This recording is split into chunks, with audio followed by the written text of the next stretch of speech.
Welcome back to A Moment in History. I'm 𝙎𝙐𝘽𝙎𝘾. Controversial characters of history are some of the most fascinating to explore because they really do come as a mixed bag.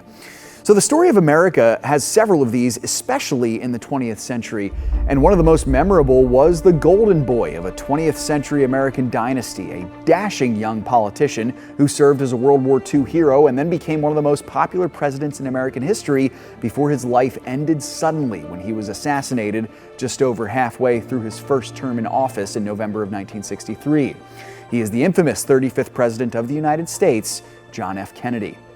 Now, Kennedy is in many ways the classic archetypal American icon. He was born into a large and rather well-to-do Irish Catholic family in the Northeast, the second oldest son of 9 children. Now, John, who was known to his siblings and friends as Jack, served in the Navy during World War II and earned the Navy and Marine Corps Medal and Purple Heart for his heroism in the South Pacific.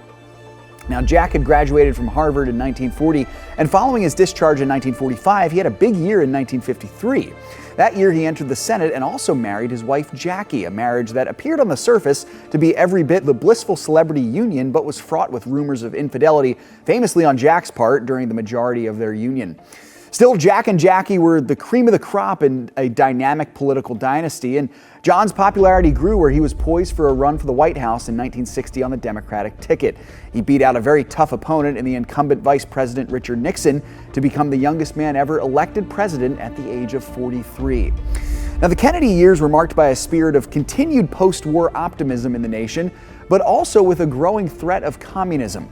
Kennedy accomplished much during his days in office, including efforts for racial harmony at home and peace abroad.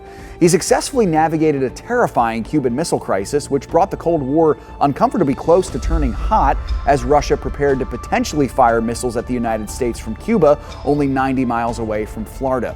Thanks in part to Kennedy's preparedness and policies, the crisis never turned into World War III. Now, Kennedy turned a lot of heads, both in politics, entertainment, and in culture. Rumors swirled that he famously had ties to the mob, and other rumors told of the sexual escapades with celebrities such as the model Marilyn Monroe. These rumors make the events of his death even more fascinating. Now, what they don't do is bring any real clarity to the tragedy. While campaigning in Texas to prepare for the upcoming 1964 election, Kennedy was shot and killed during his motorcade parade in Dallas. He died later that day, leaving behind a country in mourning and his wife of 10 years, as well as 2 young children, in a mystery that to this day has never been solved. Thanks so much for joining me once again for A Moment in History. Thanks for watching this video. For more content like this, make sure to check out some of the other videos we have on the channel.